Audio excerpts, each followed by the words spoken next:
kulankan oo ay ka qayb galeen wasiirka cadaaladda Soomaaliya Xasan Xuseen Xaaji, xeerlaaliyaha guud ee qaranka Axmed Cali Daahir, gudoomiyaha maxkamadda sare ee dalka Ibrahim Idil Suleymaan, wasiir ku-xigeenka dastuurka Soomaaliya Dr. Xuseen Cabdi Cilmi, wasiirada cadaaladda dowlad goboleedyada loogana hadlayay warbixin ku aadan qabiy qoraalka awoodaha hay'adaha cadaaladda ayaa lagu qabtay magaalada Muqdisho.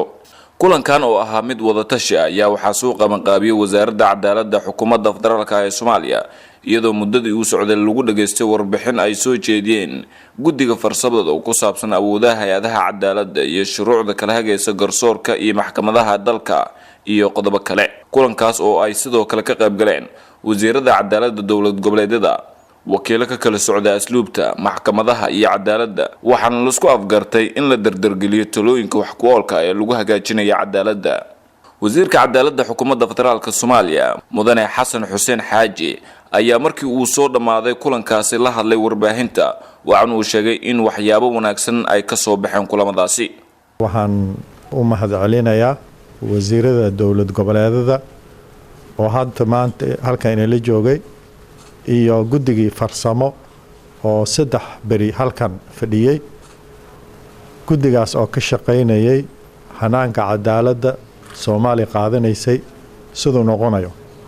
run ahaantii guddiga aad iyo aad bay u shaqeeyeen.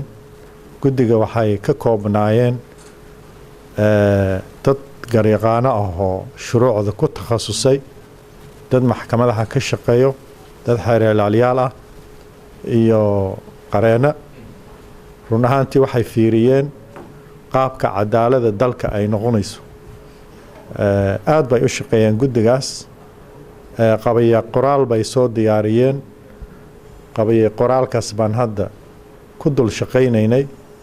isfaham guud baa meesha ka dhashay oo ku dhisan midnimo, Soomaali jacayl iyo ummadda Soomaaliyeed in loo qabto shaqo wanaagsan oo future-geeda iyo nolosheeda ay ku dhisayso oo garsoorka ah.